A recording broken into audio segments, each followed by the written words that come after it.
سب سے پہلے اسلام کا اظہار نبی کریم صلی اللہ علیہ وسلم نے نماز ہی سے کیا تھا، اور کفار سے آپ کی مڈ بھیڑ کا آغاز بھی حرم میں آپ کے نماز پڑھنے سے ہوا تھا۔ آیات ہیں، ہرگز نہیں انسان سرکشی کرتا اس بنا پر کہ وہ اپنے آپ کو بے نیاز دیکھتا ہے، حالانکہ پلٹنا یقیناً تیرے رب ہی کی طرف ہے۔ تم نے اس شخص کو دیکھا ہے جو ایک بندے کو منع کرتا ہے جبکہ وہ نماز پڑھتا ہو؟ تمہارا کیا خیال ہے اگر وہ بندہ راہ راست پر ہو یا تقوی کی تلقین کرتا ہو؟ تمہارا کیا خیال ہے اگر یہ منع کرنے والا شخص حق کو جھٹلاتا اور منہ موڑتا ہو؟ کیا وہ نہیں جانتا کہ اللہ دیکھ رہا ہے؟ ہرگز نہیں۔ اگر وہ باز نہ آیا تو ہم اس کی پیشانی کے بال پکڑ کر کھینچیں گے، اس پیشانی کو جو جھوٹی اور خطا کار ہے۔ وہ بلا لے اپنے حامیوں کی ٹولی کو، ہم بھی آزاد کے فرشتوں کو بلا لیں گے۔ ہرگز نہیں۔ اس کی بات نہ مانو اور سجدہ کرو، اپنے رب کا قرب حاصل کرو۔ آپ صلی اللہ علیہ وسلم کے چچا ابو لہب کو آپ صلی اللہ علیہ وسلم سے اس حد تک عدورت اور عداوت ہو گئی تھی کہ ہر جگہ آپ صلی اللہ علیہ وسلم کے پیچھے پیچھے جاتا، اور جب بھی آپ کسی سے مخاطب ہوتے تو شور مچا دیتا، غلط باتیں کرتا، اس شخص کو بات سننے سے روک دیتا۔ دراصل نبی کریم صلی اللہ علیہ وسلم کے بارے میں ابو لہب کا موقف شروع سے ہی یہی تھا، جبکہ قریش نے اس وقت اس طرح کی بات سوچی بھی نہ تھی۔ حج کے دنوں بھی ابو لہب نبی کریم صلی اللہ علیہ وسلم کو جھٹلانے کے لیے بازاروں اور اجتماعات میں آپ کے پیچھے لگا رہتا تھا۔ طارق بن عبداللہ محاربی کی روایت سے معلوم ہوتا ہے کہ یہ شخص صرف زبان سے جھٹلانے پر ہی اکتفا نہیں کرتا تھا بلکہ پتھر بھی مارتا تھا۔ ان پتھروں سے آپ کی ایڑیاں خون آلود ہو جاتی تھی۔ بعثت سے پہلے ابو لہب نے اپنے 2 بیٹوں عتبہ اور عتیبہ کی شادی رسول اللہ صلی اللہ علیہ وسلم کے 2 صاحبزادیوں سیدہ رقیہ اور سیدہ ام کلثوم سے کی تھیں۔ جب آپ صلی اللہ علیہ وسلم نے نبوت کا اعلان فرمایا، توحید کی تبلیغ کی، تو اس نے نہایت سخت رویہ اختیار کیا اور اپنے دونوں بیٹوں کو مجبور کیا کہ وہ آپ صلی اللہ علیہ وسلم کی بیٹیوں کو طلاق دے دیں۔ چنانچہ ان دونوں نے طلاق دے دی۔ اس طرح جب نبی کریم صلی اللہ علیہ وسلم کے دوسرے صاحبزادے عبداللہ کا انتقال ہوا تو ابو لہب کو اس قدر خوشی ہوئی کہ وہ دوڑتا ہوا اپنے دوستوں کے پاس پہنچا اور انہیں یہ خبر سنائی کہ محمد صلی اللہ علیہ وسلم معاذ اللہ ابتر یعنی نسل بریدہ ہو گئے ہیں۔ ابو لہب کی بیوی ام جمیل بھی رسول اللہ صلی اللہ علیہ وسلم کی دشمنی میں اس سے پیچھے نہ تھی۔ اس کا نام عروہ تھا، جو حرب بن امیہ کی بیٹی تھی اور ابو سفیان کی بہن تھی۔ یہ آپ صلی اللہ علیہ وسلم کی راہ میں رات کو کانٹے بچھا دیا کرتی تھی، بہت بد زبان تھی، فساد برپا کرنے والی تھی۔ قرآن میں اسے حمالۃ الحطب یعنی لکڑی ڈھونے والی کا لقب دیا گیا۔ جب اسے معلوم ہوا کہ اس کی اور اس کے شوہر کی مذمت میں قرآن نازل ہوا تو وہ رسول اللہ صلی اللہ علیہ وسلم کو تلاش کرتی ہوئی آئی۔ آپ صلی اللہ علیہ وسلم خانہ کعبہ کے پاس مسجد حرام میں تشریف فرما تھے۔ سیدنا ابو بکر صدیق بھی ساتھ تھے، اس کی مٹھی میں پتھر تھے۔ آپ صلی اللہ علیہ وسلم کے سامنے آ کھڑی ہوئی تو اللہ تعالیٰ نے اس کی نگاہ پکڑ لی اور وہ رسول اللہ صلی اللہ علیہ وسلم کو دیکھ نہ سکی۔ البتہ ابو بکر صدیق اسے نظر آ رہے تھے۔ اس نے پوچھا، ابو بکر تمہارا ساتھی کدھر ہے؟ مجھے معلوم ہوا کہ میری حجت کرتا ہے۔ اللہ کی قسم اگر میں اس تک پہنچ گئی تو یہ پتھر اس کے منہ پر ماروں گی۔ دیکھو اللہ کی قسم میں بھی شاعرہ ہوں۔ یہ کہہ کر اس نے شعر پڑھا، ہم نے مذمم کی نافرمانی کی، اس کے امر کو تسلیم نہ کیا اور اس کے دین کو نفرت اور حقارت سے چھوڑ دیا۔ اس کے بعد وہ واپس چلی گئی۔ سیدنا ابو بکر صدیق نے عرض کیا، اے اللہ کے رسول صلی اللہ علیہ وآلہ وسلم، کیا اس نے آپ کو دیکھا نہیں؟ آپ صلی اللہ علیہ وسلم نے فرمایا، نہیں، اس نے مجھے نہیں دیکھا، اللہ نے اس کی نگاہ پکڑ لی تھی۔ بہرحال نبی کریم صلی اللہ علیہ وآلہ وسلم اپنی تبلیغ میں لگے رہے، مجمعوں اور محفلوں میں پہنچ کر اسلام کا پیغام دیتے رہے۔ آپ صلی اللہ علیہ وسلم کتاب اللہ کی آیات پڑھتے اور سابقہ رسولوں نے جو پیغام دیا تھا وہی پیغام لوگوں کو سناتے۔ آپ صلی اللہ علیہ وسلم فرماتے، اے میری قوم کے لوگو، اللہ کی عبادت کرو، اس کے سوا تمہارا کوئی معبود نہیں۔ اس کے ساتھ ہی آپ نے لوگوں کے سامنے کھلم کھلا اللہ کی عبادت شروع کر دی۔ چنانچہ آپ دن دہاڑے لوگوں کے سامنے کعبے کے صحن میں نماز پڑھتے۔ آپ صلی اللہ علیہ وسلم کی تبلیغ آہستہ آہستہ کامیاب ہوتی چلی گئی۔ قریش اس پوری صورتحال کو تشویش کی نظر سے دیکھ رہے تھے۔ ابھی تھوڑا عرصہ گزرا تھا کہ حج کا موسم آ گیا۔ کفار حاجیوں کے سلسلے میں پریشان ہو گئے، چنانچہ ان کی ایک جماعت ولید بن مغیرہ کے پاس آئی۔ یہ ان میں عمر رسیدہ اور مرتبے والا آدمی تھا۔ اس نے کہا، دیکھو حج کا موسم آ گیا ہے، اب ہر طرف سے لوگ تمہارے پاس آئیں گے اور ان صاحب کا معاملہ سن چکے ہیں، لہذا کوئی ایک رائے طے کر لو اور مختلف باتیں نہ کہنا، ورنہ ایک دوسرے کو جھٹلا بیٹھو گے۔ لوگوں نے کہا تب پھر آپ ہی بتائیں ہمیں کیا کرنا چاہیے، کیا کہنا چاہیے؟ اس نے کہا نہیں، بلکہ تم کہو میں سنوں گا۔ لوگوں نے کہا اچھا، تو ہم ان سے کہیں گے یہ کاہن ہے۔ یہ سن کر ولید بن مغیرہ نے جواب دیا وہ کاہن نہیں ہے، ہم نے کاہنوں کو دیکھا ہے، اس میں نہ ان جیسی گنگناہٹ ہے نہ تک بندی۔ تب ان لوگوں نے کہا ہم کہیں گے وہ پاگل ہے۔ ولید بن مغیرہ نے جواب دیا وہ پاگل بھی نہیں ہے، ہم لوگ پاگل پن کو بھی پہچانتے ہیں، اس میں نہ پاگلوں کسی گھٹن ہے، نہ الٹی سیدھی حرکتیں، نہ بہکی بہکی باتیں۔ لوگوں نے کہا تو پھر ہم کہیں گے وہ شاعر ہے۔ ولید بن مغیرہ بولا وہ شاعر بھی نہیں ہے، ہمیں شعر و شاعری کی تمام قسمیں معلوم ہیں، وہ شاعر نہیں ہے۔ وہ بولے اچھا تو ہم کہیں گے وہ جادوگر ہے۔ ولید بن مغیرہ نے کہا وہ جادوگر بھی نہیں ہے، ہم نے جادو اور جادوگر سب دیکھے ہیں، اس میں ان جیسی جھاڑ پھونک ہے نہ گرہ بندی۔ انہوں نے کہا تب پھر آخر ہم ان سے کیا کہیں، کیا بتائیں، یہ کون ہے، کیا ہے؟ اس نے جواب میں کہا اللہ کی قسم، اس کی بات میں مٹھاس ہے، تازگی ہے، اس کی جڑ پائیدار اور شاخ پھلدار، تم جو بھی کہو گے واضح ہو جائے گا کہ تم نے جھوٹ کہا ہے۔ ویسے زیادہ مناسب یہی ہے کہ تم کہہ دو کہ وہ جادوگر ہے اور اس کی باتوں میں جادو ہے، وہ اس کے ذریعے سے باپ بیٹے میں، بھائی بھائی میں، میاں بیوی میں، آدمی اور اس کے خاندان میں لڑائی کروا دیتا ہے، پھوٹ ڈلوا دیتا ہے۔ چنانچہ یہ بات طے کر کے وہ لوگ وہاں سے اٹھے۔ اب انہوں نے حج کے لیے آنے والوں کی راہوں میں بیٹھنا شروع کیا۔ اب جو بھی آپ کے پاس سے گزرتا آپ صلی اللہ علیہ وسلم کے بارے میں بتاتے، انہیں ڈراتے اور کہتے کہ تم لوگ اس شخص کے جال میں نہ آ جانا۔ نتیجہ یہ ہوا کہ لوگوں نے آپ صلی اللہ علیہ وسلم کو دیکھنے اور آپ کی باتیں سننے سے پہلے ہی بچ کر رہنے کی ٹھان لی۔ اس کے بعد جب حج کے دن آ گئے تب نبی کریم صلی اللہ علیہ وسلم نے حاجیوں کے مجمعوں میں اور ان کے ڈیروں میں جانا شروع کر دیا، جا کر انہیں اسلام کی طرف بلانا شروع کر دیا۔ آپ فرماتے لوگوں لا الہ الا اللہ کہو کامیاب ہو جاؤ گے۔ ادھر ابو لہب کا یہ حال تھا کہ وہ آپ کے پیچھے پیچھے لگا رہتا، آپ کو جھٹلاتا جاتا، تکلیف بھی پہنچاتا۔ اس طرح جب اس حج سے حاجی واپس لوٹے تو پورے عرب میں نبی کریم صلی اللہ علیہ وسلم کا چرچا ہو گیا۔ قرآن مجید کی سورہ المدثر کی آیت 11 تا 26 میں اس واقعے کی طرف نشاندہی کی گئی ہے۔ چھوڑ دو مجھے اور شخص کو جسے میں نے اکیلا پیدا کیا، بہت سا مال اسے دیا، اس کے ساتھ ساتھ حاضر رہنے والے بیٹے دیے اور اس کے لیے ریاست کی راہ ہموار کی، پھر وہ طمع رکھتا ہے کہ میں اسے اور زیادہ دوں گا۔ ہرگز نہیں، وہ ہماری آیات سے اناد رکھتا ہے، میں تو اسے بہت جلد ایک کٹھن چڑھائی چڑھاؤں گا۔ اس نے سوچا اور کچھ بات بنانے کی کوشش کی تو رب کی مار اس پر۔ اس نے کیسی بات بنانے کی کوشش کی؟ ہاں، رب کی مار اس پر۔ اس نے کیسی بات بنانے کی کوشش کی؟ پھر لوگوں کی طرف دیکھا، پھر پیشانی سکیڑی اور منہ بنایا، پھر پلٹا اور تکبر میں پڑ گیا۔ آخرکار بولا یہ کچھ نہیں ہے مگر ایک جادو جو پہلے سے چلا آ رہا ہے، یہ تو ایک انسانی کلام ہے، بہت جلد میں اسے دوزخ میں پھینک دوں گا۔ اسلام کی اشاعت بڑھ رہی تھی، لیکن اس کے ساتھ ساتھ قریش کا ظلم و ستم بھی شدید سے شدید تر ہوتا جا رہا تھا۔ پھر آپ صلی اللہ علیہ وسلم ایک مخلص صحابی ارقم بن ابی ارقم کے گھر میں تبلیغ کا کام کرنے لگے، یعنی وہ گھر آپ کی تبلیغ کا مرکز ٹھہرا۔ مسلمانوں کو اسلامی تحریک کے سب سے پہلے مرکز دار ارقم کا علم تھا، چنانچہ کوئی اجنبی شخص مسلمان ہونے کے لیے آتا تو اہل اسلام اسے بھی دار ارقم پہنچا دیا کرتے تھے۔ قریش کی سختیاں اور حالات جب ناقابل برداشت ہو گئے تو آپ صلی اللہ علیہ وسلم نے اپنے اصحاب سے فرمایا حبشہ جا کر، اسہمہ نجاشی ایک انصاف پسند حکمران ہے، اس کے ملک میں کسی پر ظلم نہیں ہوتا، لہذا تم حبشہ کی طرف ہجرت کر جاؤ۔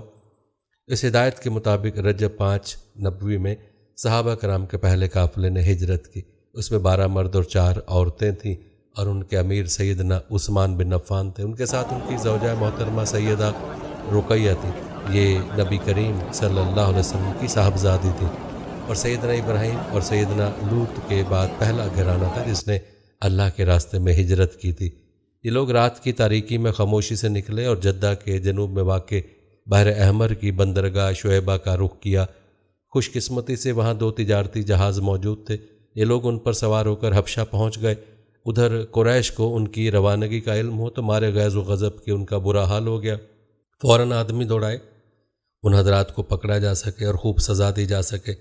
یہاں تک کہ وہ اللہ کا دین چھوڑ دیں، لیکن ان کے ساحل تک پہنچنے سے پہلے مسلمان سمندر میں دور جا چکے تھے، لہٰذا یہ لوگ ساحل سے نامراد واپس آ گئے۔ اس ہجرت کے کوئی 2 ماہ بعد رمضان 5 نبوت میں ایک روز نبی کریم صلی اللہ علیہ وسلم مسجد حرام میں تشریف لائے۔ اس وقت وہاں قریش کے بہت سارے لوگ موجود تھے، ان میں ان کے سردار اور بڑے بڑے لوگ بھی تھے۔ آپ صلی اللہ علیہ وسلم نے ان کے درمیان کھڑے ہو کر سورہ نجم کی تلاوت شروع کر دی۔ ایسا نفیس کلام انہوں نے پہلے کبھی نہیں سنا تھا۔ اب جو ان کے کانوں میں گونجا تو وہ بے خود ہو گئے، دم بخود ہو کر سنتے رہ گئے، اس طرح خاموش اور ساکت ہو گئے کہ آپ صلی اللہ علیہ وسلم کو روکنے کا ہوش بھی نہ رہ گیا، بلکہ سورہ کے آخر میں جب ڈانٹ ڈپٹ والی آیات آئیں تو ان کے دل کانپ گئے، ہوش اڑ گئے، اور جو ہی آپ نے حکم سنایا کہ یعنی اللہ کے لیے سجدہ کرو، اس کی عبادت کرو، تو سب کے سب سجدہ ریز ہو گئے۔ کسی کو اس حکم ربانی سے سرتابی کا یارہ نہ رہا۔ امام بخاری نے سیدنا عبداللہ بن مسعود سے روایت کی ہے کہ نبی کریم صلی اللہ علیہ وسلم نے سورہ نجم پڑھی تھی، پھر سجدہ کیا تو قوم کا کوئی فرد نہ بچا جس نے سجدہ نہ کیا ہو۔ ایک آدمی نے ایک مٹھی کنکری یا مٹی کی لی اور اس کو اپنے چہرے کے اوپر تک لے گیا اور کہا میرے لیے یہی کافی ہے۔ بعد میں نے دیکھا وہ حالت کفر میں مارا گیا۔ یہ امیہ بن خلف تھا جو بدر کے دن مارا گیا۔ گویا اس وقت جتنے لوگ تھے ان میں سے بس ایک امیہ بن خلف ایسا تھا جس نے مکمل طور پر سجدہ نہیں کیا، البتہ ایک مٹھی میں کنکریاں لے کر پیشانی تک لے گیا۔ اس نے سجدہ کرنے والوں کا صرف اسی حد تک ساتھ دیا تھا۔ اس واقعے کی خبر حبشہ پہنچ گئی، یعنی تمام قریش کے سجدہ کرنے کی خبر۔ اس پر مسلمانوں نے سمجھا کہ وہ سب کے سب مسلمان ہو گئے ہیں۔ وہ سب خوشی خوشی ماہ شوال میں مکہ کی طرف روانہ ہو گئے، لیکن جب مکہ کے اس قدر قریب پہنچ گئے کہ ایک دن سے بھی کم وقت کی مسافت باقی رہ گئی، تب انہیں اصل بات کا پتہ چلا۔ اس پر کچھ لوگ تو وہیں سے واپس حبشہ چلے گئے اور کچھ چھپ چھپا کر یا کسی کی پناہ لے کر مکہ آ گئے۔ اس کے بعد مسلمانوں پر قریش کی سختیاں اور زیادہ بڑھ گئیں، کیونکہ ایک طرف تو انہوں نے بے خودی میں مسلمانوں کے ساتھ سجدہ کر دیا تھا، اس کا انہیں بہت پچھتاوا تھا، دوسری طرف مسلمانوں کے ساتھ نجاشی بہت اچھا سلوک کر رہا تھا، اس کی انہیں جلن اور کڑھن تھی۔ اسی لیے رسول اللہ صلی اللہ علیہ وسلم نے فرمایا تم لوگ دوبارہ حبشہ ہجرت کر جاؤ۔ چنانچہ اس مرتبہ 82 یا 83 مرد اور 18 یا 19 عورتوں نے ہجرت کی، اور ظاہر ہے یہ ہجرت پہلی ہجرت کی نسبت زیادہ مشکل تھی، کیونکہ اب قریش چوکنے تھے، مسلمانوں کی نقل و حمل پر ان کی نظر تھی۔ یہ اور بات ہے کہ مسلمان ان سے زیادہ چوکنے، باہمت اور ٹھوس قدم اٹھانے والے ثابت ہوئے، اور ان کی تمام تر پکڑ دھکڑ کے باوجود حبشہ کی طرف نکلنے میں کامیاب ہو گئے۔ اس ہجرت سے قریش کے گھر گھر میں کوہرام مچ گیا، کیونکہ قریش کے بڑے چھوٹے خاندانوں میں سے کوئی ایسا نہیں تھا جس کے چشم و چراغ ان مہاجرین میں شامل نہ ہو۔ کسی کا بیٹا گیا تھا تو کسی کا داماد، کسی کی بیٹی گئی تھی تو کسی کا بھائی اور کسی کی بہن۔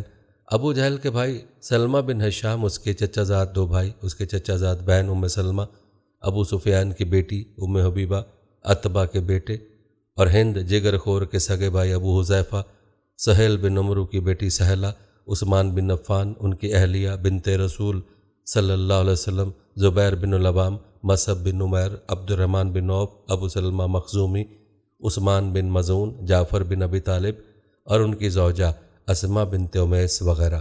اس طرح قریب قریب تمام سرداران قریش اور مشہور دشمنان اسلام کے جگر گوشے دین کی خاطر گھر بار چھوڑ کر نکل کھڑے ہوئے تھے۔ اس لیے کوئی گھرانہ ایسا نہ تھا جو اس واقعے سے متاثر نہ ہو۔ قریش پر یہ بات بہت گراں گزری کہ مسلمان ان سے بچ کر ایک ایسی جگہ جا پہنچے جہاں ان کی جان اور مال کو کوئی خطرہ نہیں تھا۔ چنانچہ انہوں نے ان حضرات کی واپسی کا منصوبہ تیار کیا۔ عمر بن عاص اور عبداللہ بن ربیعہ کو حبشہ بھیجا۔ یہ دونوں اس وقت مشرک تھے۔ انہوں نے حبشہ پہنچ کر منصوبے کے مطابق سب سے پہلے پادریوں سے ملاقاتیں کی اور انہیں تحفے تحائف دیے، پھر بااثر انداز میں دلیل دے کر اپنی آمد کا مقصد بتایا۔ انہوں نے ان کا ساتھ دینے کا وعدہ کر دیا۔ اس کے بعد یہ دونوں نجاشی کے پاس آئے، اسے بھی تحائف پیش کیے، پھر اصل مقصد کی بات شروع کی۔ انہوں نے کہا اے بادشاہ، آپ کے ملک میں ہمارے کچھ ناسمجھ لوگ بھاگ آئے، انہوں نے اپنی قوم کا دین چھوڑ دیا اور آپ کے دین میں بھی شامل نہیں ہوئے، بلکہ ایک نیا دین ایجاد کیا ہے، اس کو نہ ہم جانتے ہیں نہ آپ، اس لیے ہمیں آپ کی خدمت میں ان کے قوم کے بڑوں یعنی ان کے والدین، چچاؤں اور ان کے قبیلے کے لوگوں نے بھیجا ہے تاکہ آپ انہیں واپس بھیج دیں، کیونکہ وہ لوگ ان پر نگران ہیں اور ان کی خامی اور خرابی کو سب سے اچھی طرح سمجھتے ہیں۔ جب ان کی یہ بات پوری ہو گئی تو منصوبے کے مطابق پادریوں نے بھی ان کی تائید کی، ہاں میں ہاں ملائی۔ نجاشی نے ان کی بات بہت غور سے سنی، لیکن سوچے سمجھے اور دیکھے بالے بغیر فیصلہ نہیں کیا۔ اس نے سوچا دوسرے فریق کی بات سنی جائے کہ وہ کیا کہتے ہیں، تبھی حق واضح ہو سکے گا۔ چنانچہ اس نے مسلمانوں کو بلا لیا اور ان سے پوچھا، یہ کیسا دین ہے جس کی وجہ سے تم لوگ اپنی قوم سے الگ ہو گئے ہو، لیکن نہ میرے دین میں داخل ہوتے ہو اور نہ ان ملتوں میں سے کسی کے دین میں داخل ہوئے ہو؟ اس کے جواب میں سیدنا جعفر بن ابی طالب نے فرمایا، اے بادشاہ، ہم جاہلیت والی قوم تھے، بتوں کو پوجتے تھے، مردار کھاتے تھے، برائیاں کرتے تھے، قرابت داروں سے ناتا توڑتے تھے، پڑوسیوں سے بدسلوکی کرتے تھے۔ ہم میں سے جو طاقتور ہوتا تھا وہ ہمارے کمزور کو کھا جاتا تھا۔ ہم اس حالت میں تھے کہ اللہ تعالیٰ نے ہم ہی میں سے ایک رسول بھیجا۔ ہم پہلے سے جانتے تھے اس کے عالی نسب کو، سچائی، امانت اور پاک دامنی کو اچھی طرح سے۔ اس نے ہمیں اللہ تعالیٰ کی طرف بلایا کہ ہم اسے ایک مانیں اور اس کی عبادت کریں۔ اس کے سوا ہمارے باپ دادا جن بتوں اور پتھروں کو پوجتے رہے تھے انہیں چھوڑ دیں۔ اس نے ہمیں سچ بولنے، امانت ادا کرنے، قرابت جوڑنے، پڑوسی سے اچھا سلوک کرنے، حرام کاری اور خون ریزی سے باز رہنے کا حکم دیا، بے حیائی کے کاموں سے، جھوٹ بولنے سے، یتیم کا مال کھانے سے اور پاک دامن عورتوں پر جھوٹی تہمت لگانے سے منع کیا۔ اس نے ہمیں یہ بھی حکم دیا کہ ہم صرف ایک ہی اللہ کی عبادت کریں، اس کے ساتھ کسی کو شریک نہ کریں۔ اس نے ہمیں نماز، زکوٰۃ اور روزے کا حکم دیا۔ اس موقع پر سیدنا جعفر نے اسلام کے اور بہت سے احکام گنوائے اور پھر کہا، ہم نے اس پیغمبر کو سچا مانا، اس پر ایمان لائے، اس کی پیروی کی اور اس کے لائے ہوئے دین میں اس کی اطاعت کی۔ چنانچہ ہم نے ایک اللہ کی عبادت کی، اس کے ساتھ کسی کو شریک نہیں کیا، اور جو چیزیں اس نے حرام بتائیں انہیں حرام مانا، جو چیزیں اس نے حلال بتائیں انہیں حلال مانا۔ بس اس پر ہماری قوم ہم سے بگڑ گئی۔ اس نے ہم پر ظلم و ستم کا بازار گرم کر دیا، ہمیں ہمارے دین سے پھیرنے کے لیے فتنوں اور سزاؤں سے دوچار کیا تاکہ ہم اللہ کی عبادت چھوڑ کر پھر سے بت پرستی کی طرف لوٹ جائیں، اور جن گندی چیزوں کو حلال سمجھتے تھے انہیں پھر حلال سمجھنے لگیں۔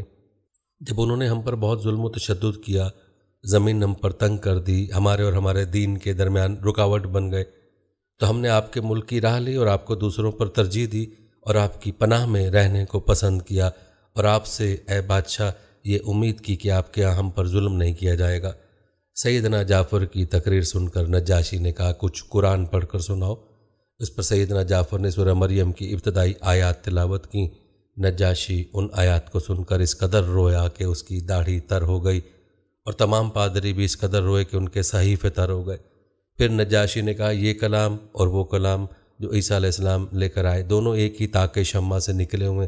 اس کے بعد اس نے قریش کے دونوں نمائندوں سے مخاطب ہو کر کہا، تم لوگ چلے جاؤ، اللہ کی قسم میں نے تمہارے حوالے نہیں کر سکتا اور نہ ان کے خلاف کوئی چال چلی جا سکتی ہے۔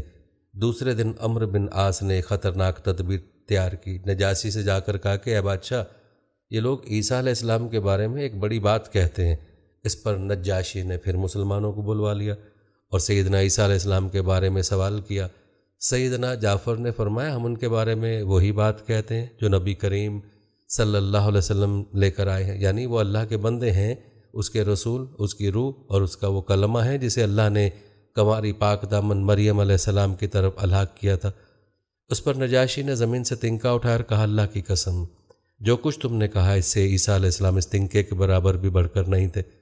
چنانچہ تم لوگ میرے ملک میں امن اور چین سے رہو، جو تمہیں گالی دے گا اس پر تاوان لگایا جائے گا۔ مجھے سونے کا پہاڑ ملے تو بھی میں گوارہ نہیں کروں گا کہ تم میں سے کسی کو ستایا جائے۔ اس کے بعد اس نے حکم دیا کہ قریش کے نمائندوں کو ان کے تحائف واپس کیے جائیں۔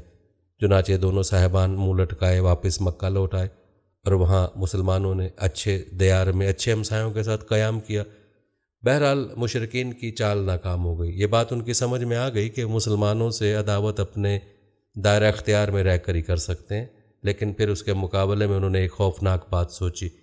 دراصل انہیں اچھی طرح احساس ہو گیا تھا کہ اس مسئلے سے نمٹنے کے لیے ان کے سامنے دو ہی راستے رہ گئے، یہ کہ رسول اللہ صلی اللہ علیہ وسلم کو طاقت کے ذریعے تبلیغ سے روک دیں، یا پھر آپ صلی اللہ علیہ وسلم کے وجود ہی کا صفایا کر دیں۔ تاہم دوسری صورت ان کے لیے بہت مشکل تھی، اس لیے کہ ابو طالب آپ صلی اللہ علیہ وسلم کے محافظ تھے اور وہ مشرکین کے عزائم کے سامنے آہنی دیوار تھے۔ اس لیے یہی مفید سمجھا گیا کہ ابو طالب سے دو باتیں کی جائے۔ اس تجویز کے بعد سرداران قریش ابو طالب کے پاس گئے اور بولے، اے ابو طالب، آپ ہمارے درمیان بہت عزت اور شرف والے ہیں، ہم نے آپ سے گزارش کی کہ اپنے بھتیجے کو روکیے، لیکن آپ نے نہیں روکا۔ آپ یہ بات یاد رکھیں، ہمارے آباء و اجداد کو گالیاں دی جاتی ہیں، ہم برداشت نہیں کر سکتے۔ ہماری عقلوں کو اور سمجھ بوجھ کو حماقت کہا جائے، ہمارے خداؤں کی عیب جوئی کی جائے، یہ ہم ہرگز برداشت نہیں کر سکتے۔ آپ انہیں روک لیجئے، ورنہ پھر ہم آپ سے اور ان سے ایسی جنگ چھیڑیں گے کہ ایک فریق کا صفایا ہو کر رہے گا۔ ابو طالب پر اس زوردار دھمکی کا بہت اثر ہوا۔ انہوں نے رسول اللہ صلی اللہ علیہ وسلم کو بلا کر کہا، بھتیجے تمہاری قوم کے لوگ میرے پاس آئے تھے اور ایسی ایسی باتیں کہہ گئے، اب مجھ پر اور خود اپنے آپ پر رحم کرو، اس معاملے میں مجھ پر اتنا بوجھ نہ ڈالو جو میرے بس سے باہر ہے۔ یہ سن کر رسول اللہ صلی اللہ علیہ وسلم نے خیال فرمایا کہ اب ان کا چچا بھی ان کا ساتھ چھوڑ رہے ہیں، وہ بھی ان کی مدد نہیں کریں گے، قریش کے مقابلے میں کمزور پڑ گئے۔ اس لیے آپ صلی اللہ علیہ وسلم نے فرمایا کہ چچا جان، اللہ کی قسم اگر یہ لوگ میرے دائیں ہاتھ پر سورج اور بائیں ہاتھ پر چاند رکھ دیں کہ میں اس کام کو اس حد تک پہنچائے بغیر چھوڑ دوں کہ اللہ اسے غالب کر دے یا میں اسی راہ میں ہلاک ہو جاؤں، تب بھی میں نہیں چھوڑوں گا۔ ان الفاظ کے ساتھ ہی آپ صلی اللہ علیہ وسلم کی آنکھوں میں آنسو آ گئے اور وہاں سے اٹھ گئے۔ واپس جانے لگے تو ابو طالب نے پکارا اور سامنے آ کر کہا، بھتیجے جاؤ، جو چاہے کہو کرو، اللہ کی قسم میں تمہیں کبھی بھی کسی وجہ سے نہیں چھوڑ سکتا۔ پھر یہ اشعار کہ اللہ کی قسم وہ لوگ تم تک اپنی جمیت سمیت بھی ہرگز نہیں پہنچ سکتے، یہاں تک کہ میں مٹی میں دفن کر دیا جاؤں۔ تم اپنی بات کھلم کھلا کہو، تم پر کوئی قید نہیں، تم خوش ہو جاؤ اور تمہاری آنکھیں اس سے ٹھنڈی ہو جائیں۔ سابقہ دھمکی کے باوجود جب قریش نے دیکھا کہ رسول اللہ صلی اللہ علیہ وسلم اپنا کام کیے جا رہے ہیں تو وہ جان گئے کہ ابو طالب رسول اللہ صلی اللہ علیہ وسلم کو نہیں چھوڑ سکتے، بلکہ اس بارے میں قریش سے جدا ہونے اور ان سے دشمنی مول لینے تک کو تیار ہیں۔ تو وہ لوگ ولید بن مغیرہ کے لڑکے عمارہ کو ساتھ لے کر ابو طالب کے پاس پہنچے اور ان سے یوں عرض کیا، اے ابو طالب، یہ قریش کا سب سے باانقہ اور خوبصورت جوان ہے، آپ اسے لے لیں، آپ اسے اپنا لڑکا بنا لیں، یہ آپ کا ہوگا۔ آپ اپنے بھتیجے کو ہمارے حوالے کر دیں، اس بھتیجے کو جس نے آپ کے آباء و اجداد کے دین کی مخالفت کی ہے، آپ کی قوم کا شہرازہ منتشر کر رکھا ہے اور ان کی عقلوں کو حماقت سے دو چار بتائے، ہم اسے قتل کریں گے، بس یہ ایک آدمی کے بدلے میں ایک آدمی کا حساب ہے۔ ابو طالب نے اس پر ان سے کہا، اللہ کی قسم کتنا برا سودا ہے جو تم مجھ سے کر رہے ہو، تم اپنا بیٹا مجھے دیتے ہو کہ میں اسے کھلاؤں پلاؤں اور پالوں پوسوں، جبکہ میرا بیٹا مجھ سے طلب کرتے ہو کہ تم اسے قتل کر دو۔ اللہ کی قسم یہ نہیں ہو سکتا، یہ نہیں ہو سکتا۔ اس پر نوفل بن عبد مناف کا پوتا متم بن عدی بولا، اللہ کی قسم اے ابو طالب تم سے تمہاری قوم نے انصاف کی بات کہی ہے اور جو صورت تمہیں ناگوار ہے اس سے بچنے کی کوشش کی ہے، لیکن میں دیکھتا ہوں کہ تم ان کے سلسلے میں کسی بات کو قبول نہیں کرنا چاہتے۔ اس کی بات کے جواب میں ابو طالب نے کہا، اللہ کی قسم تم لوگوں نے میرے ساتھ انصاف کی بات نہیں کی، بلکہ تم بھی میرا ساتھ چھوڑ کر میرے مخالف لوگوں کی مدد پر تلے بیٹھے ہو۔ اگر یہی بات ہے تو ٹھیک ہے، جو چاہو کرو۔ اس گفتگو کی ناکامی کے بعد قریش کا ظلم و ستم حد سے بڑھ گیا، تکالیف دینے کا سلسلہ پہلے سے کئی گنا زیادہ اور سخت ہو گیا۔ انہی دنوں قریش کے سرکشوں کے دماغوں میں نبی کریم صلی اللہ علیہ وسلم کے خاتمے کی ایک تجویز اٹھی، لیکن یہ تجویز بھی ان کے خلاف گئی۔ اس تجویز کی بنا پر مکے کے دو نامور اور سرفروش یعنی سیدنا حمزہ اور سیدنا عمر بن خطاب اسلام لائے اور ان کے ذریعے سے اسلام کو خوب طاقت ملی۔ ظلم و ستم کے طویل ترین سلسلے کے صرف ایک دو نمونے آپ کو سنائے جاتے ہیں۔ ایک روز ابو لہب کا بیٹا عتیبہ رسول اللہ صلی اللہ علیہ وسلم کے پاس آیا اور بولا، میں ونجم اذا ہوا کا انکار کرتا ہوں، یعنی اس نے قرآن کی ان آیات کے بارے میں کہا کہ میں ان کا انکار کرتا ہوں۔ پھر آپ صلی اللہ علیہ وسلم پر حملہ آور ہوا، آپ صلی اللہ علیہ وسلم کا کرتا پھاڑ ڈالا، آپ صلی اللہ علیہ وسلم کے چہرہ مبارک پر تھوکنے کی کوشش کی، لیکن اس کا تھوک آپ کے چہرہ مبارک تک نہ آ سکا۔ اس موقع پر نبی کریم صلی اللہ علیہ وسلم نے اس کے حق میں یوں بد دعا فرمائی، اے اللہ اپنے کتوں میں سے کوئی کتا اس پر مسلط کر دے۔ رسول اللہ صلی اللہ علیہ وسلم کی یہ بد دعا قبول ہوئی اور اس طرح کے ایک مرتبہ عتیبہ قریش کے کچھ لوگوں کے ساتھ سفر پر گیا۔ قافلے نے ملک شام کے مقام زرقا میں پڑاؤ ڈالا تو رات کے وقت ایک شیر قافلے کے نزدیک آ گیا، اس نے پورے قافلے کے گرد چکر لگایا۔ عتیبہ نے اس شیر کو دیکھا تو بولا، ہائے میری تباہی، اللہ کی قسم یہ مجھے کھا جائے گا، محمد صلی اللہ علیہ وسلم نے مجھے بد دعا دی تھی۔ اس وقت تو شیر چلا گیا، لوگوں نے عتیبہ کو دلاسا دیا کہ فکر کرنے کی کوئی بات نہیں، پھر اس کی حفاظت کی خاطر اس کے چاروں طرف جانور کھڑے کر دیے تاکہ رات کے وقت اگر شیر آ جائے تو عتیبہ کی بجائے کسی جانور کو کھا لے، عتیبہ کی طرف رخ نہ کرے۔ اس کے باوجود عتیبہ کی گویا جان نکلی جا رہی تھی۔ پھر رات ہو گئی، سب لوگ سو گئے، لیکن عتیبہ سے نیند کوسوں دور، اور آخرکار شیر آ گیا۔ اس نے جانوروں کو کچھ نہ کہا، ایک چھلانگ لگا کر ان کے اوپر سے ہوتا ہوا عتیبہ پر جا پڑا اور اس کا سر چبا ڈالا۔ تکالیف پہنچانے والوں میں ایک شخص عقبہ بن نبی معیط تھا۔ اس نے ایک روز حالت سجدہ میں نبی کریم صلی اللہ علیہ وسلم کی گردن اس زور سے دبائی کہ معلوم ہوتا تھا کہ آپ صلی اللہ علیہ وسلم کی آنکھیں باہر نکل آئیں۔ سیدنا امیر حمزہ رشتے میں آپ صلی اللہ علیہ وسلم کے چچا تھے، مگر عمر میں آپ صلی اللہ علیہ وسلم سے 2-3 سال ہی بڑے تھے۔ آپ دونوں نے چونکہ سویبہ کا دودھ پیا تھا، اس لیے رضائی بھائی بھی تھے۔ سیدنا حمزہ کو شکار کھیلنے اور سپہ گری کا بہت شوق تھا۔ منہ اندھیرے تیر کمان لے کر شکار کے لیے نکل جاتے اور پورا دن اسی شوق میں گزار دیتے، اور شام کو واپس آتے تو پہلے حرم میں جاتے، طواف کرتے۔ قریش کے رئیس حرم میں اپنی الگ الگ مجلس لگا کر بیٹھے تھے۔ سیدنا حمزہ کی ان سب سے اچھی دوستی تھی، اس لیے سب لوگ ان کی بہت قدر کرتے تھے۔ ایک روز نبی کریم صلی اللہ علیہ وسلم کوہ صفا پر بیٹھے تھے، اتنے میں ابو جہل آیا اور آپ صلی اللہ علیہ وسلم کو دیکھتے ہی آگ بگولا ہو گیا۔ آپ صلی اللہ علیہ وسلم کو گالیاں دینے لگا۔ آپ صلی اللہ علیہ وسلم خاموش رہے۔ اس خاموشی سے اس کا پارا اور چڑھ گیا۔ اس نے ایک پتھر اٹھایا اور آپ کے سر پر دے مارا۔ آپ صلی اللہ علیہ وسلم کا سر زخمی ہو گیا اور خون بہنے لگا۔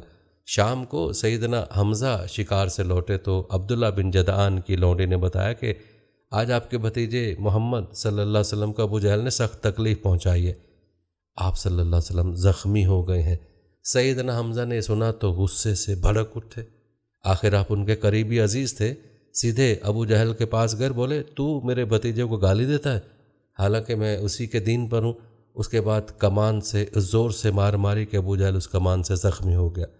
اب سیدنا حمزہ آپ صلی اللہ علیہ وسلم کے پاس پہنچے اور بولے بھتیجے، تمہیں یہ سن کر خوشی ہوگی کہ میں نے ابو جہل سے تمہارا بدلہ لے لیا۔ اس پر نبی کریم صلی اللہ علیہ وسلم نے فرمایا چچا، میں ایسی باتوں سے خوش نہیں ہوا کرتا، اگر آپ میری خوشی چاہتے ہیں تو اس کا آسان اور سیدھا سادہ طریقہ یہ ہے کہ آپ مسلمان ہو جائیں۔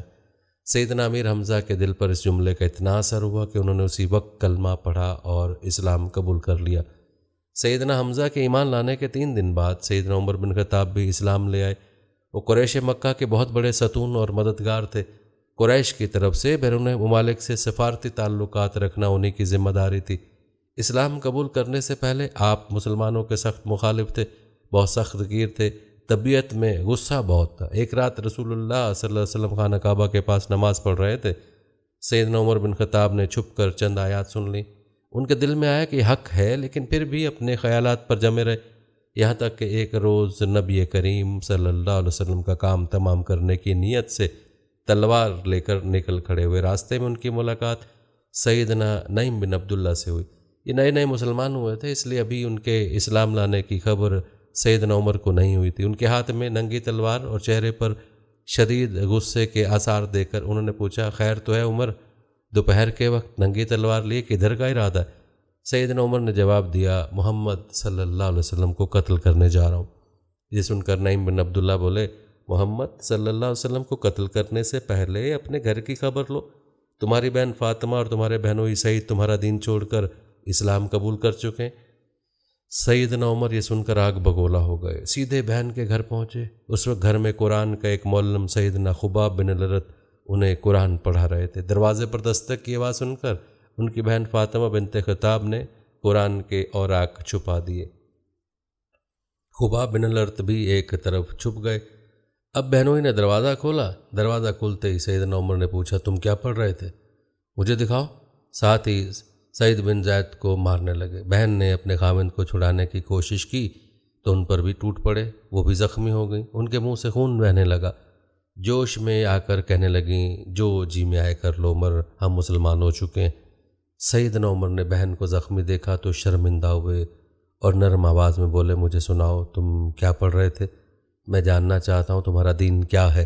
فاطمہ بنت خطاب نے جوش کے عالم میں چند جملے کہے، پھر فرمایا جاؤ پہلے غسل کرو پھر دکھائیں گے ہم کیا پڑھ رہے تھے۔ غسل کے بعد انہیں قرآنی اوراق دکھائے گئے۔ انہیں نرم پڑھتے دیکھ کر سیدنا خباب بن الارت بھی کونے سے نکل کر سامنے آ گئے۔ قرآن کے اوراق پر سورہ طٰہٰ کی چند آیات تھیں۔ سیدنا عمر نے ان کو پڑھا تو کایا پلٹ گئی، بولے یہ تو بہت عمدہ چیز ہے، بتاؤ مسلمان کس طرح ہوتے ہیں؟ سیدنا خباب بن الارت نے کہا، عمر جمعرات کی رات رسول اللہ صلی اللہ علیہ وسلم نے اللہ سے دعا کی تھی کہ اے اللہ، ابو جہل یا عمر بن خطاب سے اسلام کو تقویت دے، تمہیں خوشخبری ہو کہ یہ سعادت تمہارے حصے میں آئی ہے۔ رسول اللہ صلی اللہ علیہ وسلم دار ارقم میں ہیں، سیدنا عمر ان کے ساتھ دار ارقم پہنچے، دروازے پر دستک دی، دروازہ کھولنے پر اندر موجود لوگ سیدنا عمر کو دیکھ کر چونک اٹھے۔ نبی صلی اللہ علیہ وسلم کو بتایا تو آپ صلی اللہ علیہ وسلم نے فرمایا آنے دو۔ سیدنا عمر اندر داخل ہوئے، آپ صلی اللہ علیہ وسلم نے ان کا کرتا پکڑ کر کھینچا اور فرمایا عمر کس ارادے سے آئے ہو؟ سیدنا عمر نے فوراً کلمہ پڑھا، اشہد ان لا الہ الا اللہ محمد رسول اللہ، میں گواہی دیتا ہوں یقیناً اللہ کے سوا کوئی لائق عبادت نہیں اور یقیناً آپ اللہ کے رسول ہیں۔ یہ اس قدر اچانک اور اس قدر غیر متوقع تھا کہ وہاں موجود تمام صحابہ بے ساختہ پکار اٹھے، اللہ اکبر، دار ارقم گونج اٹھا۔ سیدنا عمر کا ایمان لے آنا کوئی معمولی واقعہ نہیں تھا، مسلمانوں میں خوشی کی لہر دوڑ گئی۔ دوسری طرف قریش اپنی تدابیر میں مصروف تھے۔ ایک روز کچھ سردار مسجد حرام میں محفل جمائے بیٹھے تھے، جبکہ آپ ایک کونے میں الگ بیٹھے تھے۔ مسلمانوں کی بڑھتی ہوئی تعداد نے قریش کی پریشانی میں بہت اضافہ کر دیا تھا، لہٰذا اس موقع پر ابو سفیان کے سسر عتبہ بن ربیعہ نے قریش کے سرداروں سے کہا، صاحبو اگر تو پسند کرو تو میں محمد صلی اللہ علیہ وسلم سے جا کر بات کروں اور ان کے سامنے چند تجاویز رکھوں، شاید کہ وہ ان میں سے کوئی تجویز مان لیں اور ہم لوگ بھی اس کو قبول کر لیں، ہو سکتا ہے کہ اس طرح وہ ہماری مخالفت سے باز آ جائے۔ سب حاضرین نے اس بات سے اتفاق کیا۔ عتبہ اٹھ کر آپ کے پاس پہنچا اور آپ کے پاس بیٹھ گیا۔ آپ نے اس کی طرف دیکھا تو بولا، بھتیجے تم اپنی قوم میں اپنے نسب اور خاندان کے حساب سے جو حیثیت رکھتے ہو تمہیں معلوم ہے، مگر تم اپنی قوم پر ایک بڑی مصیبت لے آئے ہو۔ تم نے جماعت میں تفرقہ ڈال دیا ہے، ساری قوم کو تم بے وقوف ٹھہراتے ہو، قوم کے معبودوں اور اس کے دین کی برائی کرتے ہو اور ایسی باتیں کرنے لگے ہو جن کے معنی یہ ہے کہ ہم سب کے باپ دادا کافر تھے۔ اب ذرا میری بات سنو، کچھ تجاویز تمہارے سامنے رکھتا ہوں، ان پر غور کرو، شاید ان میں سے کسی کو تم قبول کر لو۔ اس کے خاموش ہونے پر آپ صلی اللہ علیہ وسلم نے فرمایا، ابو الولید آپ کہیں، میں سن رہا ہوں۔ اس نے کہا، بھتیجے یہ کام جو تم نے شروع کیا اس سے اگر تمہارا مقصد مال حاصل کرنا ہے تو ہم سب مل کر تمہیں اتنا کچھ دینے کو تیار ہیں کہ تم ہم میں سب سے زیادہ مالدار ہو جاؤ گے۔ اگر اس سے اپنی بڑائی چاہتے ہو تو ہم سب تمہیں اپنا سردار بنانے کو تیار ہیں، کسی معاملے کا فیصلہ تمہارے بغیر نہیں کیا کریں گے۔ اگر بادشاہ چاہتے ہو تو ہم تمہیں اپنا بادشاہ بنا لیتے ہیں، اور اگر تم پر کوئی جن آتا ہے جسے تم خود دور کرنے پر قادر نہیں ہو تو ہم بہترین طبیبوں سے اپنے خرچ پر تمہارا علاج کروا دیتے ہیں۔ عتبہ یہ باتیں کرتا رہا، آپ صلی اللہ علیہ وسلم خاموشی سے سنتے رہے۔ جب اپنی کہہ چکا تب آپ صلی اللہ علیہ وسلم نے فرمایا، اچھا میری سنو۔ اس کے بعد آپ صلی اللہ علیہ وسلم نے بسم اللہ الرحمن الرحیم پڑھ کر سورہ حامیم السجدہ کی تلاوت شروع کی۔ عتبہ اپنے دونوں ہاتھ پیچھے زمین پر ٹکائے سنتا رہا۔ جب آپ صلی اللہ علیہ وسلم نے آیت سجدہ یعنی آیت نمبر 38 پر پہنچ کر سجدہ کیا، پھر سر اٹھا کر فرمایا، اے ابو الولید میرا جواب آپ نے سن لیا، اب آپ جانیں اور آپ کا کام۔ ان آیات مبارکہ کا ترجمہ یہ تھا، شروع اللہ کے نام سے جو بڑا مہربان اور نہایت رحم کرنے والا ہے۔ حامیم یہ اتاری ہوئی ہے بڑے مہربان بہت رحم والے کی طرف سے، ایسی کتاب ہے جس کی آیتوں کی واضح تفسیر کی گئی ہے، اس حال میں کہ قرآن عربی زبان میں ہے، اس قوم کے لیے جو جانتی ہے، خوشخبری سنانے والا اور ڈرانے والا ہے۔ پھر بھی ان میں سے اکثر نے منہ پھیر لیا اور وہ سنتے ہی نہیں، اور انہوں نے کہا، تو جس کی طرف ہمیں بلا رہا ہے ہمارے دل تو اس سے پردے میں اور ہمارے کانوں میں گرانی ہے اور ہم میں اور تجھ میں حجاب ہے۔ اچھا تو اپنا کام کیے جا، ہم بھی یقیناً کام کرنے والے ہیں۔ آپ کہہ دیجئے کہ میں تو تم ہی جیسا انسان ہوں، مجھ پر وہی نازل کی جاتی ہے کہ تم سب کا معبود ایک اللہ ہی ہے، سو تم اس کی طرف متوجہ ہو جاؤ اور اس سے گناہوں کی معافی چاہو، اور ان مشرکوں کے لیے بڑی ہی خرابی ہے جو زکوٰۃ نہیں دیتے اور آخر میں بھی منکر ہی رہتے ہیں۔ بے شک جو لوگ ایمان لائیں اور بھلے کام کریں ان کے لیے نہ ختم ہونے والا اجر ہے۔ آپ کہہ دیجئے کہ کیا تم اس اللہ کا انکار کرتے ہو اور تم اس کے شریک مقرر کرتے ہو جس نے 2 دن میں زمین پیدا کر دی؟ سارے جہانوں کا پروردگار وہی ہے اس نے زمین کے اوپر سے پہاڑ گاڑ دیے، اس میں برکت رکھ دی اور رہنے والوں کی غذاؤں کی تجویز بھی اسی میں کر دی، صرف 4 دن میں ضرورت مندوں کے لیے یکساں طور پر۔ پھر آسمان کی طرف متوجہ ہوا اور وہ دھواں سا تھا، بس اسے اور زمین دونوں سے فرمایا تم دونوں خوشی سے آؤ یا ناخوشی سے؟ دونوں نے عرض کیا ہم بخوشی حاضر ہیں۔ بس 2 دن میں 7 آسمان بنا دیے، ہر آسمان میں اس سے مطابق وحی بھیج دی۔ ہم نے آسمانی دنیا کو چراغوں سے زینت دی اور نگہبانی کی۔ یہ تدبیر اللہ غالب و دانا کی۔ اب بھی یہ روگرداں ہوں تو کہہ دیجئے کہ میں تمہیں اس کڑک سے ڈراتا ہوں جو مثل عادیوں اور سمودیوں کی کڑک کے ہوگی۔ حبشہ میں قریش پوری طرح ناکام ہو گئے۔ دوسری طرف وہاں شاہ حبشہ نے مسلمانوں کے ساتھ اعلیٰ ترین سلوک کیا، انہیں وہاں رہنے کی کھلی آزادی دی۔ ادھر مکہ مکرمہ میں سیدنا حمزہ اور سیدنا عمر بن خطاب نے اسلام قبول کر لیا۔ ان تمام باتوں کی بنا پر کفار کا زور ٹوٹنے لگا۔ دوسری طرف آپ صلی اللہ علیہ وسلم کی تبلیغی کوششوں سے مسلمانوں کی تعداد میں روز بروز اضافہ ہوتا جا رہا تھا اور قبائل میں بھی اسلام پھیلتا جا رہا تھا۔ اس صورتحال نے قریش کو مجبور کیا کہ وہ نئے سرے سے حالات کا جائزہ لیں، اسلام کی بڑھتی مقبولیت میں مزید اضافہ نہ ہونے دیں۔ چنانچہ قریش مکہ ایک جگہ جمع ہوئے، مشورے کے بعد بنو ہاشم اور بنو مطلب سے قطع تعلق کرنے کا فیصلہ کیا۔ ایک قرارداد لکھی گئی، اس پر حلف لیا گیا، اس میں قرار پایا کہ کوئی شخص بنو مطلب اور بنو ہاشم سے شادی بیاہ کے تعلقات نہ رکھے، کسی قسم کا لین دین نہ کرے، نہ کھانے پینے کی چیزیں ان کے ہاتھ فروخت کرے، نہ ان سے بولے چالے، جب تک کہ محمد صلی اللہ علیہ وسلم قتل کے لیے ان کے حوالے نہیں کر دیے جاتے۔ اس قرارداد کو اہمیت دینے کے لیے اس کو کعبے کے اندر لٹکا دیا گیا۔ دوسرے قبائل خاص طور پر بنو قینقاع بھی اس معاہدے میں شریک ہوئے۔ اس طرح یہ اور بھی مضبوط ہو گیا۔ اس معاہدے کی کتابت وغیظ بن عامر بن ہاشم نے کی تھی۔ رسول اللہ صلی اللہ علیہ وسلم نے اس پر بد دعا کی تو اس کا ہاتھ یا ہاتھ کی کچھ انگلیاں شل ہو گئی۔ قریش مکہ کے اس معاشرتی بائیکاٹ سے مجبور ہو کر ابو طالب نے اپنے خاندان کے ساتھ شیب ابی طالب میں پناہ لی۔ شیب ابی طالب مکہ مکرمہ میں ایک محلے کا نام تھا، بنی ہاشم اس میں رہا کرتے تھے۔ شیب عربی زبان میں گھاٹی کو کہتے ہیں۔ یہ محلہ کو ابو قبیس کی گھاٹیوں میں سے ایک گھاٹی میں واقع تھا اور ابو طالب بنی ہاشم کے سردار تھے، اسی لیے شیب ابی طالب کہا جاتا تھا۔ بنی ہاشم اور بنی مطلب کے ہر شخص نے ساتھ دیا۔ مسلمانوں نے ان کی وجہ سے اور کفار کے خاندانی اور نسبتی تعلق کی بنا پر میسور ہونا قبول کیا۔ بنو ہاشم میں سے صرف ابو لہب نے قریش مکہ کا ساتھ دیا اور وہ شہری میں مقیم رہا۔ بنو ہاشم اور بنو مطلب کے 3 سال اس گھاٹی میں گزرے۔ یہ 3 سال اس قدر سخت تنگ دستی، غربت اور تکلیف کے تھے کہ بھوک کی شدت سے بچوں کے بلبلانے کی آوازیں راستہ چلتے لوگوں کو سنائی دیتی تھیں، مگر سنگ دل کفار ان چیخوں کو سن کر خوش ہوتے تھے۔ مسلمانوں نے ان 3 سالوں میں درختوں کے پتے اور چمڑے کھا کر پیٹ کی آگ بجھائی۔ سعد بن ابی وقاص فرماتے میں بھوکا تھا، اتفاق سے رات کے وقت میرا پاؤں کسی چیز پر پڑا، میں نے اس چیز کو اٹھایا اور نکل گیا، مجھے اب تک معلوم نہیں وہ کیا چیز تھی۔ اس طرح اونٹ کی کھال کا سوکھا ہوا چمڑا انہیں کہیں راستے میں پڑا مل گیا، انہوں نے پانی سے دھو کر اسے جلایا اور صفوف بنا کر پانی کے ساتھ کھا لیا۔ 3 راتیں بسر کی۔ یہ معاشرتی بائیکاٹ اتنا شدید تھا کہ قریش نے کھانے پینے کی اشیاء کا لے جانا بھی بند کر دیا تھا۔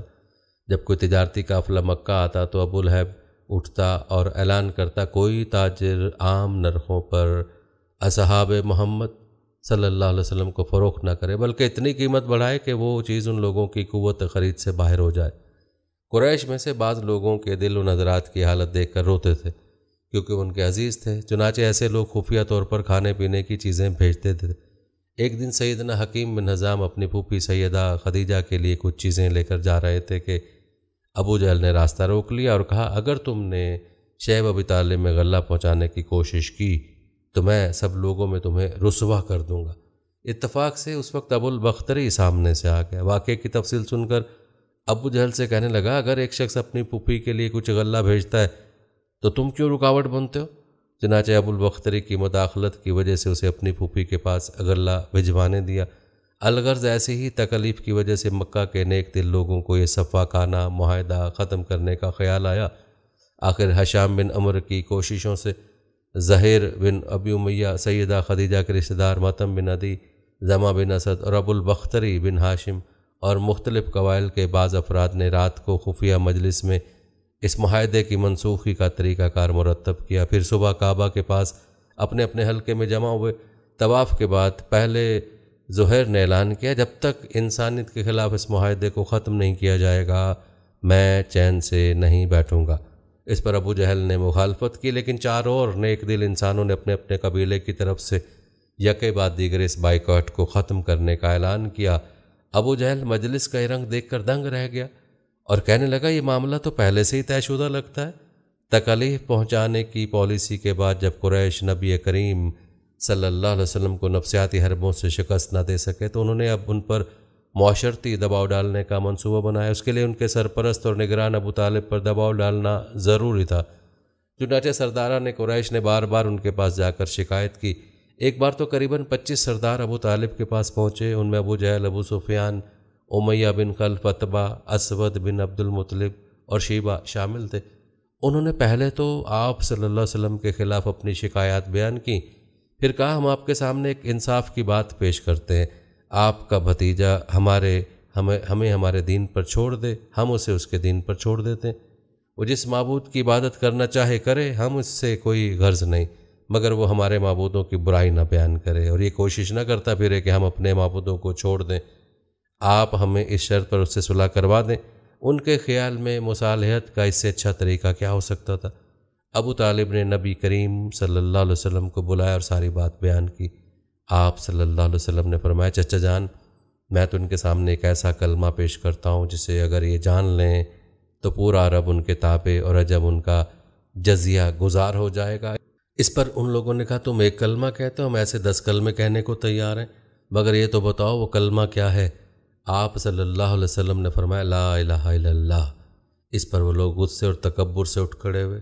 اس وقت وہ جو باتیں کہتے ہوئے وہاں سے نکلے، ان کا ذکر قرآن کی سورہ صاد کی آیت 1-7 میں آیا، اس نصیحت والے قرآن کی قسم، بلکہ کفار غرور و مخالفت میں پڑے ہوئے، ہم نے ان سے پہلے بھی بہت سی امتوں کو تباہ کر ڈالا۔ تو انہوں نے ہر چند چیخ پکار کی، لیکن وہ وقت چھٹکارے کا نہ تھا، اور کافروں کو اس بات پر تعجب ہوا کہ انہی میں سے ایک انہیں ڈرانے والا آ گیا، اور کہنے لگے، یہ تو جادوگر اور جھوٹا ہے، کیا اس نے اتنے سارے معبودوں کا ایک ہی معبود کر دیا؟ واقعی یہ بہت ہی عجیب بات ہے۔ ان کے سردار یہ کہتے ہوئے چلے کہ چلو جی، اور اپنے معبودوں پر جمے رہو، یقیناً اس بات میں کوئی غرض ہے، ہم نے تو یہ بات پچھلے دین میں بھی نہیں سنی۔ کچھ نہیں، یہ تو صرف من گھڑت ہے۔ نبی کریم صلی اللہ علیہ وسلم اور آپ کے صحابہ کرام کو اس مصیبت سے نجات تو مل گئی، لیکن قریش کے 3 سال بائیکاٹ نے بہت سے حضرات کی صحت خراب کر دی تھی۔ آپ صلی اللہ علیہ وسلم شہر میں تشریف لائی تھے کہ آپ کے چچا ابو طالب بیمار پڑ گئے اور چند روز بعد ہی وفات پا گئے۔ صحیح بخاری سے مروی ہے کہ جب ابو طالب کی وفات کا وقت آیا تو نبی کریم صلی اللہ علیہ وسلم ان کے پاس تشریف لے گئے۔ اتفاق سے اس وقت ابو جہل اور عبداللہ بن ابی امیہ بھی ابو طالب کی عیادت کے لیے موجود تھے۔ رسول اللہ صلی اللہ علیہ وسلم نے فرمایا، چچا جان، آپ لا الہ الا اللہ کہہ دیجئے، بس ایک کلمہ جس کے ذریعے میں اللہ تعالیٰ کے سامنے آپ کے لیے حجت پیش کر سکوں گا۔ اسی وقت ابو جہل اور عبداللہ بن ابی امیہ نے دخل اندازی کر بولے، ابو طالب، کیا تم اپنے باپ عبد المطلب کے دین سے پھر جاؤ گے؟ یہ سن کر ابو طالب ذرا دیر کو رکے اور بولے، میں اپنے باپ عبد المطلب کے دین پر مرتا ہوں۔ اس کے بعد ابو طالب نے آپ صلی اللہ علیہ وسلم کی طرف دیکھا اور کہا کہ میں کلمہ شہادت کہہ دیتا، لیکن قریش کہیں گے کہ ابو طالب موت سے ڈر گیا۔ یہ سن کر آپ صلی اللہ علیہ وسلم نے فرمایا، میں آپ کے لیے مغفرت کی دعا کرتا رہوں گا جب تک اللہ مجھے ایسا کرنے سے منع نہ کر دے۔ اس پر سورہ توبہ کی آیت 113 نازل ہوئی۔ نبی اور اہل ایمان کے لیے درست نہیں کہ مشرکین کے لیے دعائے مغفرت کریں، اگرچہ وہ قرابت دار ہی کیوں نہ ہو، جبکہ ان پر واضح ہو چکا ہے کہ وہ جہنمی ہیں۔ ابو طالب کی وفات کے کچھ عرصے بعد سیدہ خدیجہ نے انتقال فرمایا۔ آپ صلی اللہ علیہ وسلم اپنے شفیق چچا کی وفات سے ابھی سنبھلے بھی نہ تھے کہ سیدہ خدیجہ جیسی جانثار اور غمگسار رفیق حیات دنیا سے رخصت ہو گئیں۔ ان کی وفات نبوت کے 10ویں سال ماہ رمضان میں ہوئی۔ اس وقت ان کی عمر 65 برس تھی۔ رسول اللہ صلی اللہ علیہ وسلم نے ارشاد فرمایا، جس وقت لوگوں نے کفر کیا وہ مجھ پر ایمان لائیں، جس وقت لوگوں نے مجھے جھٹلایا انہوں نے میری تصدیق کی، جس وقت لوگوں نے مجھے محروم کیا انہوں نے مجھے اپنے ساتھ شریک کیا، اور اللہ نے مجھے ان سے اولاد دی اور دوسری بیویوں سے کوئی اولاد نہ تھی۔ ان کی میت خود آپ صلی اللہ علیہ وسلم نے اپنے ہاتھ سے قبر میں اتاری۔ اس سال کا نام آپ صلی اللہ علیہ وسلم نے عام الحزن رکھا۔ یہ نام تاریخ اسلام کا جزو بن گیا۔ جناب ابو طالب اور سیدہ خدیجہ کی وفات کے بعد کفار مکہ اور بھی زیادہ دلیر ہو گئے، پہلے سے زیادہ آپ صلی اللہ علیہ وسلم کو تنگ کرنے لگے، یہاں تک کہ آپ کا گھر سے نکلنا مشکل ہو گیا۔ ابو طالب کی وفات کے بعد ابو لہب بنی ہاشم کا سردار بنا۔ شروع میں ہی اس نے اعلان کر دیا کہ آپ اپنے اقوال اور اعمال کے ذمہ دار ہیں۔ یہ اعلان گویا آپ کو برادری سے خارج کر دینے کے برابر تھا کہ جو چاہے معاذ اللہ آپ کو قتل کر دے، قبیلہ آپ کی حمایت نہیں کرے گا۔ آخر کار آپ شوال 10 نبوت اواخر مئی یا اوائل جون 619 عیسوی کو اس ارادے سے طائف تشریف لے گئے کہ بنی ثقیف کو اسلام کی طرف بلائیں، اور اگر وہ اسلام قبول نہ کرے تو انہیں اس بات پر آمادہ کریں کہ وہ آپ کو ان کے ہاں بیٹھ کر چین سے اپنا کام کرنے دیں۔ طائف مکہ سے 60 میل کے فاصلے پر پہاڑوں میں ایک سرسبز و شاداب مقام ہے جو اپنے خوشگوار آب و ہوا کی وجہ سے اہل حجاز کے لیے ایک صحت افزا مقام کی حیثیت رکھتا ہے۔ جس وقت آپ نے طائف کا سفر اختیار کیا وہاں قبیلہ بنو ثقیف برسر اقتدار تھا۔ آپ صلی اللہ علیہ وسلم کو اس وقت کوئی سواری تک میسر نہیں تھی۔ مکہ سے طائف تک کا سفر آپ صلی اللہ علیہ وسلم نے پیدل ہی طے کیا۔ آپ صلی اللہ علیہ وسلم کے ساتھ صرف زید بن حارثہ تھے۔ راستے میں جس قبیلے سے گزر ہوتا اسے اسلام کی دعوت دیتے، لیکن کسی نے بھی دعوت قبول نہ کی۔ وہاں پہنچ کر آپ نے 10 دن قیام فرمایا۔ اس قیام میں آپ ثقیف کے 3 سرداروں کے پاس گئے جو آپس میں بھائی تھے، جن کے نام یہ ہیں عبد، یالیل، مسعود اور حبیب۔ ان کے والد کا نام عمر بن عمیر الثقفی تھا۔ آپ صلی اللہ علیہ وآلہ وسلم نے انہیں اللہ کی اطاعت اور اسلام کی مدد کی دعوت دی۔ انہوں نے انکار کر دیا اور خوف محسوس کیا کہ کہیں ان کا نوجوان طبقہ آپ صلی اللہ علیہ وسلم کی تبلیغ سے متاثر نہ ہو جائے۔ مجبوراً آپ صلی اللہ علیہ وسلم کو طائف چھوڑنا پڑا۔ جب آپ صلی اللہ علیہ وسلم وہاں سے نکلے تو ثقیف کے سرداروں نے اپنے ہاں کے لفنگوں کو آپ کے پیچھے لگا دیا۔ وہ راستے کے دونوں طرف دور تک آپ صلی اللہ علیہ وسلم پر آوازیں کستے چلے گئے۔ انہوں نے گالیاں بھی دیں اور پتھر بھی مارے، اس قدر پتھر مارے کہ آپ صلی اللہ علیہ وسلم زخموں سے چور ہو گئے۔ اس حالت میں آپ عتبہ اور شیبہ آبنائے ربیہ کے باغ میں بیٹھ گئے۔ یہ باغ طائف سے 3 میل کے فاصلے پر تھا۔ باغ کی ایک دیوار کے ساتھ ٹیک لگا کر انگور کی بیل کے سائے میں بیٹھ گئے۔ جو کچھ پیش آیا اس پر سوچ بچار کر رہے تھے۔ چنانچہ آپ صلی اللہ علیہ وسلم نے ایک رقت امیز دعا فرمائی جو دعائے مستضعفین کے نام سے مشہور ہے۔ اس دعا کا مفہوم یہ ہے: الہی میں تجھ سے اپنی کمزوری اور بے بسی اور لوگوں کے نزدیک اپنی بے قدری کا شکوہ کرتا ہوں۔ یا ارحم الراحمین، تو کمزوروں کا رب ہے، تو میرا بھی رب ہے۔ تو مجھے کس کے حوالے کر رہا ہے؟ کیا کسی بیگانے کے جو میرے ساتھ تندہی سے پیش آئے، یا کسی دشمن کے جسے تو نے میرے معاملے کا مالک بنا دیا؟ اگر مجھ پر تیرا غضب نہیں ہے تو کوئی پرواہ نہیں، لیکن تیری عافیت میرے لیے زیادہ کشادہ ہے۔ میں تیرے چہرے کے اس نور کی پناہ چاہتا ہوں جس سے تاریکیاں روشن ہو گئیں اور جس سے دنیا اور آخرت کے معاملات درست ہوئے، کہ تو مجھ پر اپنا غضب نازل کرے یا تیرا عطاب مجھ پر وارد ہو۔ مجھے تیری رضا مطلوب ہے، یہاں تک کہ تو خوش ہو جائے، اور تیرے بغیر کوئی زور اور طاقت نہیں۔ واپسی پر آپ بہت دل شکستہ تھے، غمگین تھے۔ جب آپ قرب المنازل کے قریب پہنچے تو محسوس ہوا آسمان پر ایک بادل سا چھایا ہوا ہے۔ نظر اٹھائی تو جبریل علیہ السلام سامنے تھے۔ انہوں نے کہا آپ صلی اللہ علیہ وسلم کی قوم نے جو جواب آپ کو دیا اللہ نے اس کو سن لیا۔